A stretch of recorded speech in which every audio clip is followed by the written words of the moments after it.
Here we go with episode 10 of What's Up, Pinellas. Hey, hello, everyone. Hey, how you doing? It's been a minute. We missed a day or two there, but Yeah. we're back. We're back amidst all of the craziness in Pinellas and other areas. Marianne was traveling week before last, and this past week we were batting down the hatches for Hurricane. Oh, I don't even know how to say it. Helene.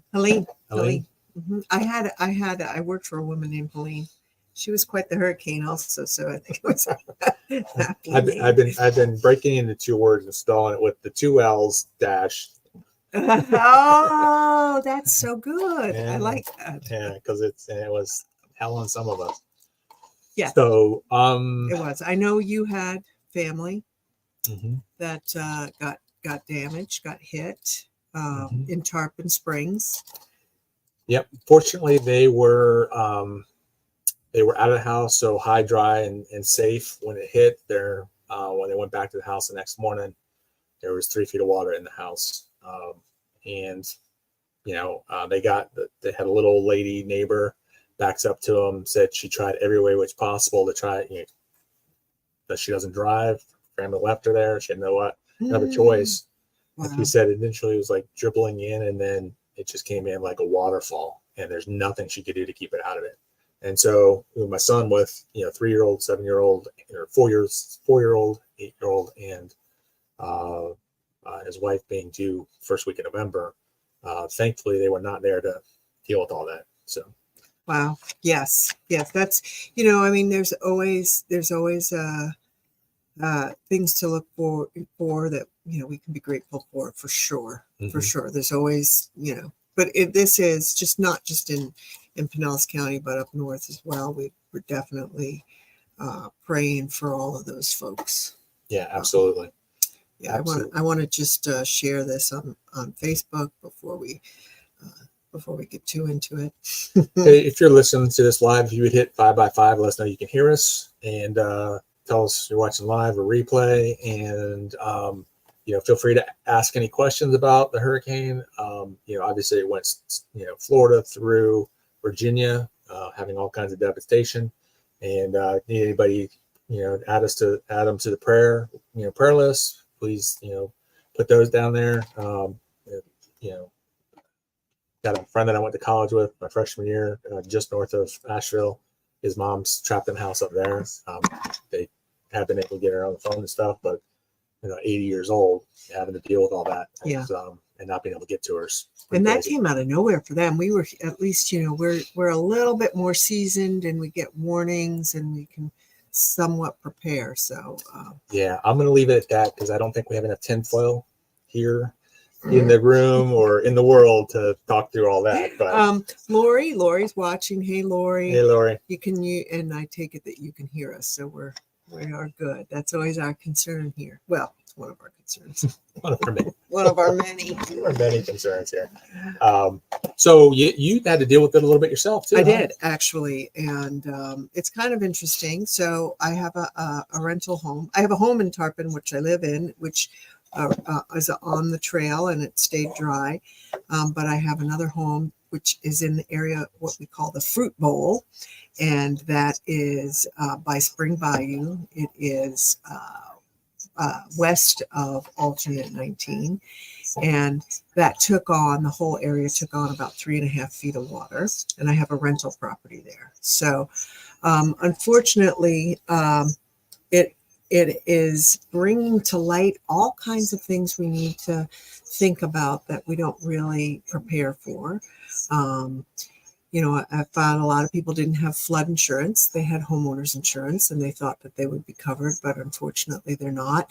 Renters insurance does not necessarily cover a flood. And so I know my tenants lost a lot. They lost a lot, and the insurance won't cover it. Right. So one of the things, and we don't have an agenda today. We're going to be jumping around. We never have an agenda. Okay. We have an outline. An outline.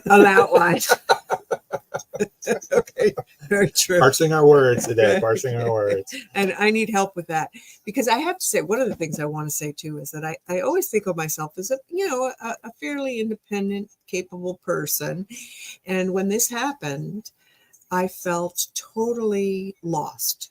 And I could not think my way out of the situation at all. I couldn't make decisions because it's just so incredibly overwhelming. And I want to thank all of the people that come out and help us, and it's greatly appreciated. And sometimes I think there's a great need for people to just walk alongside someone who's had devastation and just help them answer questions, help them make decisions, help them get in contact with the parties they need to get in contact with. Yeah, absolutely.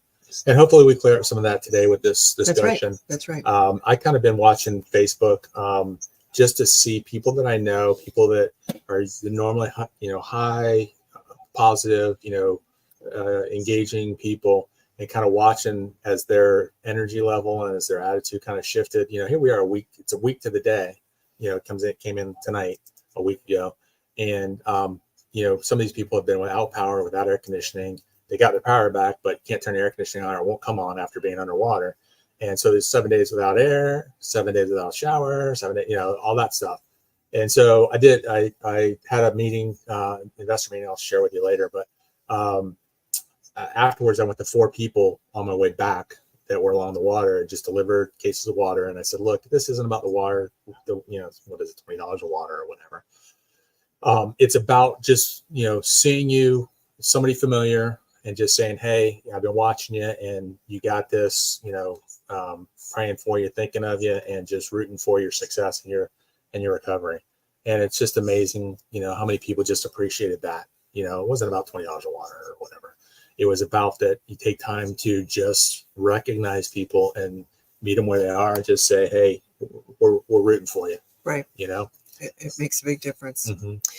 Mm-hmm. The other thing to think about is all the people that are out there, and I'm jumping right into this hot potato subject. Mm-hmm. All the people that are out there that may be offering help that are not necessarily with the greatest intentions. Right. So we can talk about that. I do want to talk about participation on Sunday. Oh, okay. Both those afterwards. So don't let us forget that. And so I think we have a slide to show, kind of to talk about that. Okay. Yeah. Well, there's one of the things that I'm going back to the fact that some people don't have insurance, or they don't have housing. There is if you are not covered by insurance, FEMA has funds available to help you. So, for example, my tenants that did not have flood insurance have had FEMA come out, and they're going to be able to give assistance with housing vouchers, give assistance with helping them to recover their property that was lost. I recommend that you call FEMA as soon as possible to register a claim, and the number's up there. If you want, you can go to disasterassistance.gov, which is the FEMA website, and do the registration online. Another great source has been hopeflorida.com, and they have been helping with trailers. If you want to stay next to your home and rebuild it, they have trailers that they're providing for people to live in while they try and rebuild their homes. But what happened to me was I had some people calling me right away wanting to do disaster remediation, and they were contractors, roofers, telling me that we didn't have to pay for we didn't have to pay out of pocket, that I could work with their public adjuster who would make sure that we got the money for it, and so they could do the work. There's a lot of talk about what's a public adjuster. Do I need a public adjuster? And that's a tricky question. People are on both sides of it. What a public adjuster does is they work on your behalf to advocate with the insurance company to get the most for your claim. They generally charge about 10% of whatever you recover. So there is some discussion that it may be better to make your insurance claim. This is provided you have insurance, make your insurance claim. And once you have an amount, then hire a public adjuster to help increase that. Because if you're maxed out, which a lot of people are going to get maxed out on their insurance anyway, and they'll have the maximum claim awarded to them by their insurance company, then the public adjuster is not necessary and you don't have to pay them that 10%. I hope that was clear. I hope I was making sense on what I was saying with that, Brian. Yeah, absolutely. And I think you're pulling up some information here for us. yeah, I'm trying. I'm trying. Okay. So, so on that part of it, so why would an insurance company, this is just a question, if you don't know the answer, just say, I don't know. Why would an insurance company, why would you need an adjuster, and why would an insurance company not pay you to just fully replace your house or fully fix your house? Well, insurance companies are there for us to help us when we are in need, but they are a business and they are about also limiting their loss or what they have to pay out. I'm not saying that all insurance companies won't pay you, but if they feel, or if they have an idea that you might be able to get work done for less, they may not award you as much of a claim. And this is what I've been told. So in a disaster this widespread, that is, it remains to be seen whether or not you're going to be able to get awarded by your insurance company right off without having this personal advocate in a public adjuster, if you will. So they work with the flood insurance and the hazard insurance, or just one or the other? They will work with any. Okay. In our area, we've had mostly just flood claims. Okay. And I do want to, for those of you that are not in that have not been affected, may not be experiencing this, these are questions that come up, and you should have them answered before you need it. Flood is from the ground up. Mm-hmm. And that is, that's you need flood insurance for anything that comes from the ground up. If you have a busted pipe, or if there is the roof leaks and the interior gets damaged because of rainwater coming down, that is your homeowner's insurance. That will be hurricane insurance. Rain or tree, or those things. Yeah. And we have that damage out here too. Not as much as we have, because the flooding was just the surge was the problem. Yeah. And so the other thing with adjuster is in negotiating this is it can elongate the process. And so people that have been through this in the past that I've spoken to, sometimes that's a 3-year, 4-year, 5-year elongation that your house is basically not there getting fixed without a public adjuster. Yeah, with a public adjuster. With a public adjuster. Yeah. So if you take the first offer, second offer, third offer that the insurance company gives you and run with it, it can happen a little bit sooner, but you may not be getting as much money as you could or should be getting. So it's one of those catch-22s. And well, the other thing is that, and I think this is what you're talking about, is for example, I called immediately to my insurance company and I made a claim. They texted back and said, "We got it. We'll be getting in touch soon." So that was a week ago. Mm-hmm. Nobody has come out to look at the damage. Nobody's come out to process a claim.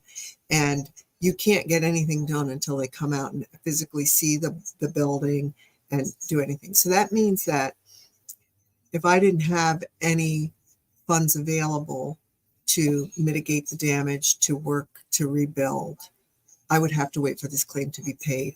And in a disaster this size, because this is one of the largest disasters this country has seen, because it's gone all the way up to the Carolinas. Keys to Virginia. Keys to Virginia. Yeah, you are. It is going to be, I believe, a fairly lengthy process for everybody to get paid. Sticky minute. Hot sticky key term. Hot sticky minute. So with that in mind, Brian, you have some things. Well, 2 things here on this notice that we put up here. Mm-hmm. I was at an investor meeting today, and investors, this is an opportunity for investors. So they're like, and I had to say to them, I said, look, yes, this is an opportunity for you, but there's 3 types of people in the marketplace right now. There's people that have insurance, have flood, have finances, and have already started down that path and can get their house done by themselves. That's not a client for you guys. There's people that don't have money, don't have insurance, don't have flood, and don't have the ability to get out of their own way and figure this out. As Marianne was saying, it's confusing. It's people walking around in a daze and confusion and overwhelming.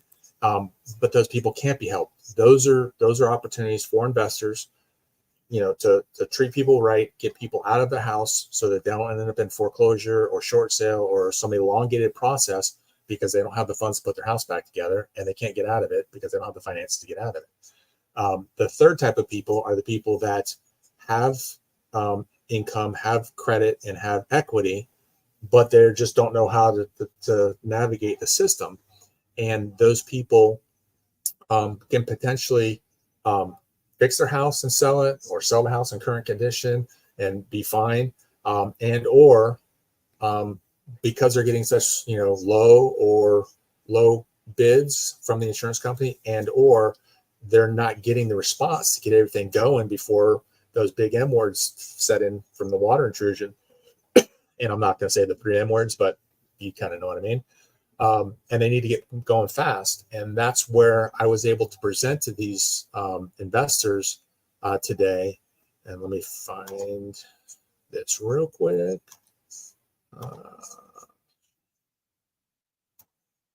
Not it. We got a couple of screens going on here. Yeah, not it. I think it's going to be the last one. It's not. It's not going to be any of those, of course. So, but I'll just tell you, there's basically 5 rehabilitation renovation loans that people can use from Florida through Virginia, and they can get started right away. Once they have a contractor lined up and have bids, you can get the loan closed in about 3 weeks, and you can fix the water intrusion. You can replace all the cabinets, that kind of stuff, and all your appliances. And if your house was dated or you were going to be doing renovations to, you can replace it for more than what was there, and allow that process in the background, the insurance process, to work its way through to to completion without going, hey, I need the money, I'm getting stressed out, because you can fix your house and get back into your house. 2 of the programs right now are 0 down for purchase or refinance, and that's at USDA and VA. As soon as they issue the national, from the federal government, that this is a declared emergency, FHA goes from 3.5% down to 0% down for those people affected by the damage. And it doesn't have to be, you don't have to be the homeowner. You could be a renter at that time. As long as you can prove that you were displaced by this storm for the next year, you can use a FHA mortgage, purchase or refinance, 0% down. And these 3 loans can include all of the money to do your rehabilitation after the loan closes. So pick your contractor. Contractor's going to fix your roof, fix your, everything that needs to be fixed, can be done with this loan. The other 2 loans are conventional. They're Fannie Mae and Freddie Mac. So the first 3, you have to be the primary residence. You have to be living in the house that you're going to buy or refinance. The last 2 are Fannie Mae and Freddie Mac. You can be a primary residence, or it can be investment property, single family residence, 1 unit.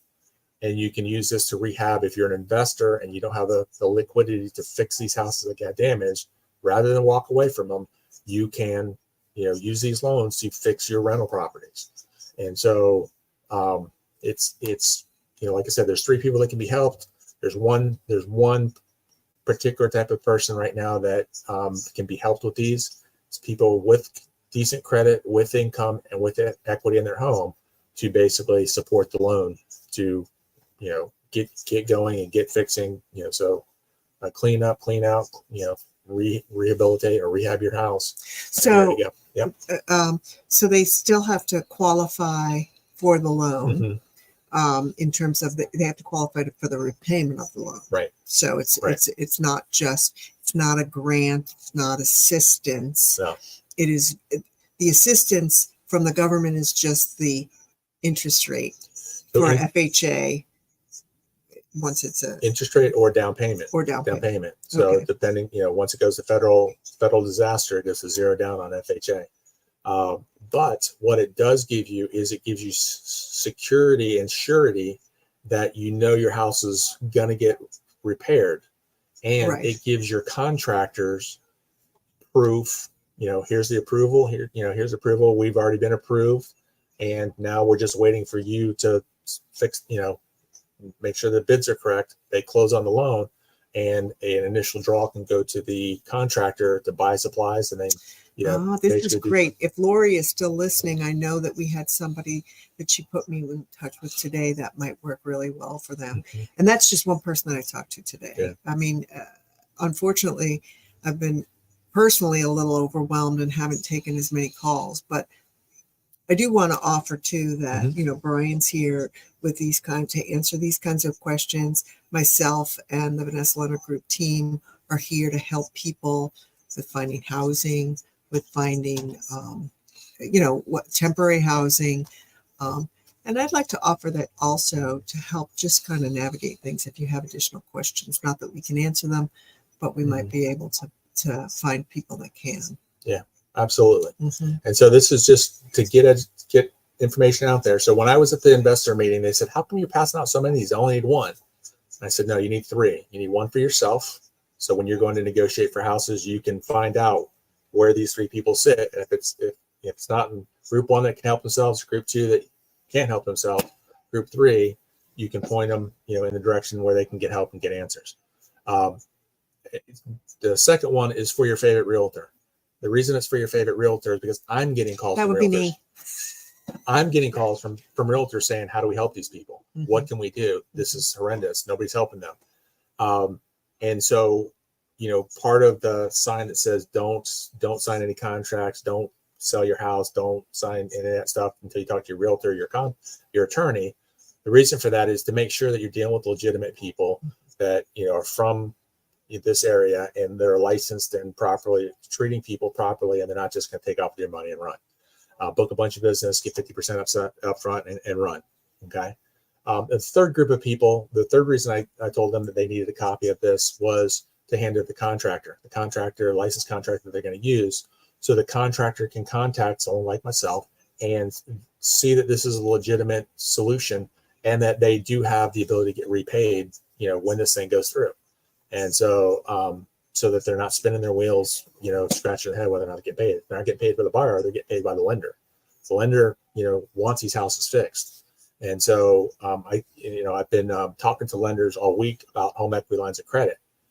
And one of the things that happens during financial crises and natural disaster crises is some banks will actually turn off the home equity lines of credit so you don't have access to that cash. Mm-hmm. Happened to my pastor 10 years ago, 15 mm-hmm. years ago. Mm-hmm. Had 5 rental properties, had a $150,000 line. He had zero balance on it, went to use it to replace a roof after a storm, and they turned it off. I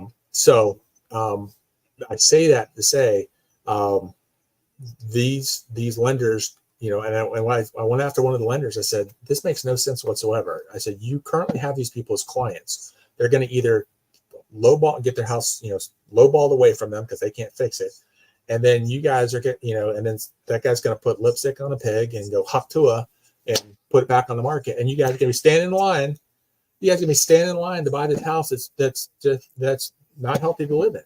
Rather than free up money and make money available to help these people, you're literally going to wait for, people to, take these homes and spin around them. That brings up something else. So you had mentioned to me about getting a certification mm-hmm. that before you will be able to get renovations. Yeah, this comes from a insurance adjuster. An insurance adjuster says, get a mold assessment done ASAP.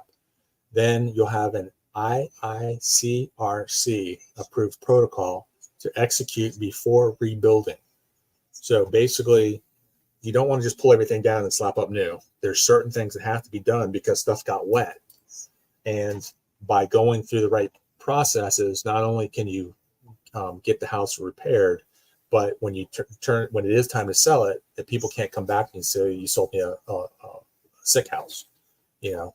So I will say that I spoke to my insurance company, and one of the challenges that everybody's having right now is getting a remediation company, a legit remediation company, to come out and do what I'm calling the dry out portion of it. You know, you may be able to take the walls out, you may be able to take the floor out, or maybe you want a remediation company to do that for you as well. But they're swamped. They're swamped. So, but it is very important if you want to start the work yourself, because your flood insurance requires you to limit damage, mitigate your losses, and that means trying to get it dried out and not let any M words start to develop, which, you know, in this heat and humidity is real quick to happen. So you want to get it dried out. So if you don't, they're not going to pay. So they're not going to pay if you kind of left it sitting there. But there is a dry out log that individuals need to keep if they're doing it themselves. If you decide you want to try and do it yourself, you need to, it has to be in the dry out process for at least 3 days. You have to keep logs of humidity, temperature, and moisture readings within the house while you're doing that. And you have to put down exactly how you're doing the dry out, etc. So these are just some things that I didn't know. It was over my head. The dry out log, I got a copy of what I needed to do from my insurance company, but I'm not really at a position to keep those things. But keep that in mind. Yeah. So don't think I'm gonna do that. Take the walls out, take the floors out, dry it out, and then rebuild, because you have to have that kind of certification. Well, that's a great point, and a question that we asked for my son's house when he came out. He said, you know, what keeps us from just taking this apart and letting it dry? Turn the air conditioner on or turn the heater on and let it dry. And he said, the water that got in your house is categorized as sewage water, waste water. There's oil on the streets. There's dirt on the streets. There's, you know, everything in between the street and your house. There's gutters. There's literally sewers that overflowed and backwash. There's lakes that overflow, you know, so, you know, you have to treat this because when you seal it back up, it just won't go away. It may stop growing for the time that it's dry, but as soon as it gets wet again, it doesn't just reactivate it, it explodes. It explodes in growth. Not explodes like boom, blows up your house. It explodes like in growth. So so it is important that you do it right and that you talk to the right people, and you can do it yourself. You can buy all the chemicals and do it yourself and do all that stuff. But the ability to prove and document and all that stuff is also another, you know, course in craziness. Right. Yep. So that was the fun portion. Yeah.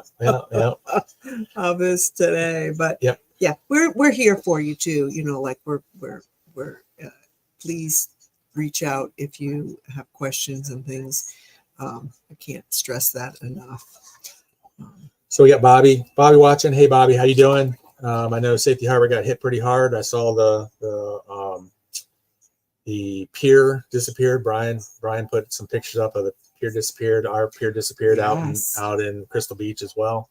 So hope you're doing well. Hope you were able to stay high, dry, and safe. And thanks for watching. And if you got questions, feel free to ask them. If you need help, let us know that too. You can always call, text, or DM me if you don't want to put it here on public, because some of the stuff is private. Some of the stuff that you don't want out there. I understand that sensitive stuff. So, but appreciate you watching. So what else you got? Well, and I think this is before we get into some other happy news, because there's things happening other than what happened there. It's kind of funny too, because if you're east, it's you don't feel it. You don't see it. So I get that, and life does go on. And we're going to talk about a really new listing that came up if somebody's looking. But before I do that, I just wanted to mention, I think you were going to mention also about Sunday. Yeah.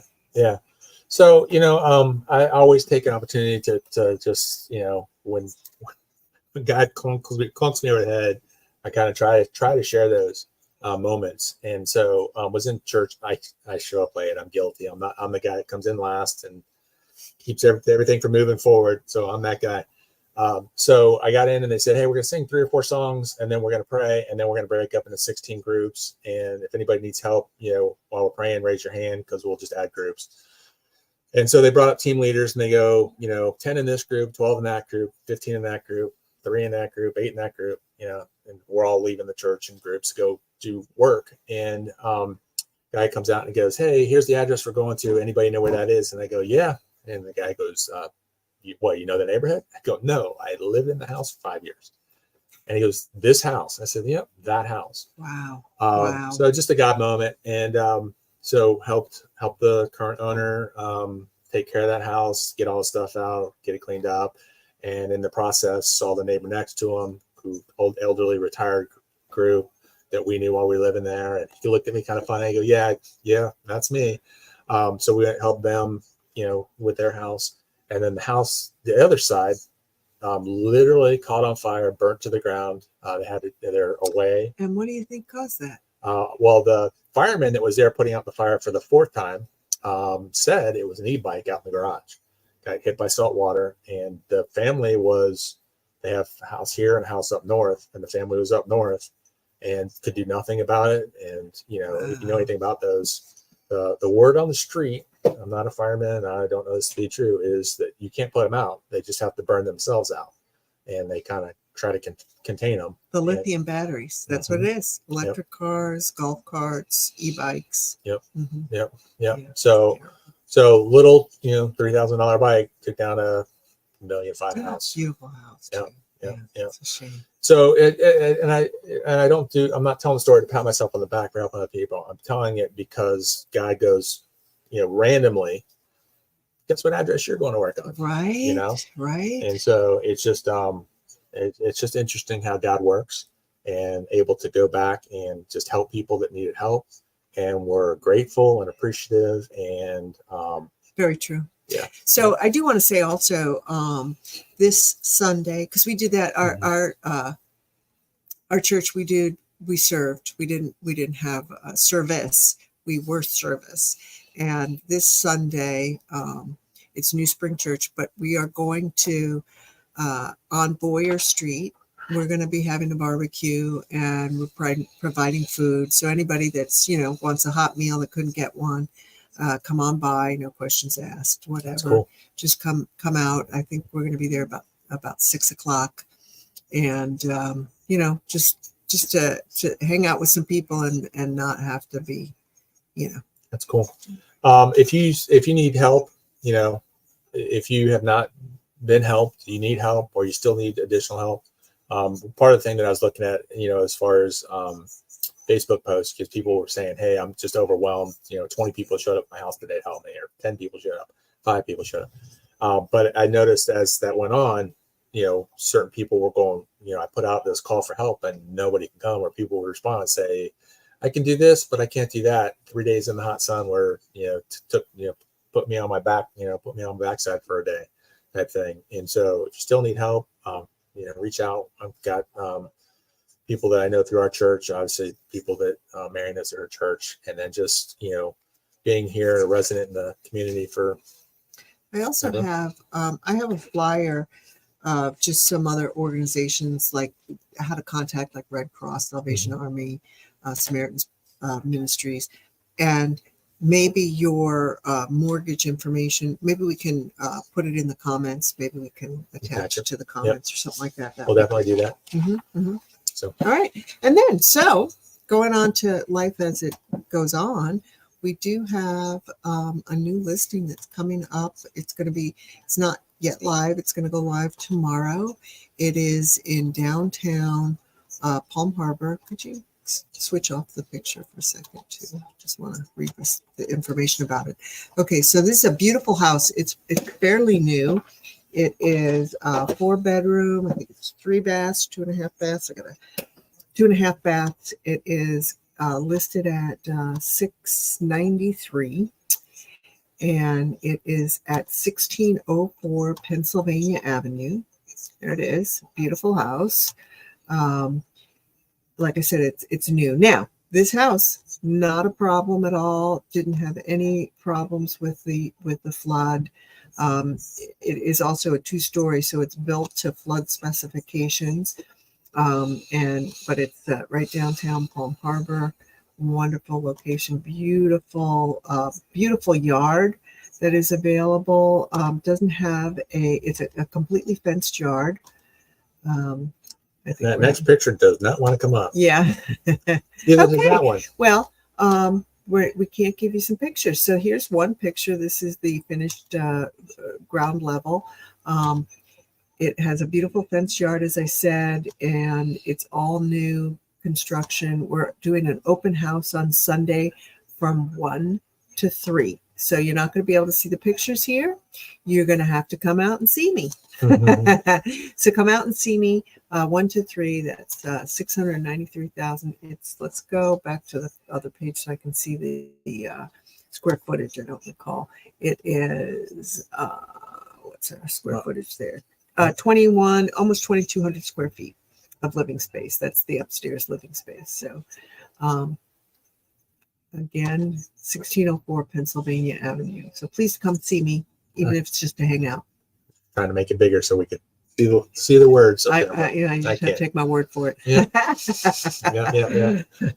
So, but yeah, anything else? Anything else? That's what I got. And, again, just thanking all the people out there who are doing so much and praying for those that are in need. And thank you guys for tuning in. Yep. Appreciate it. Thank you. We will see you next week. And if you need anything at all, feel free to reach out, call, text, email, and or find us on social media. We're here in the community, Tampa Bay area, and have access to people that may be able to help you. So appreciate it. Thanks. We'll see you later. Thank you.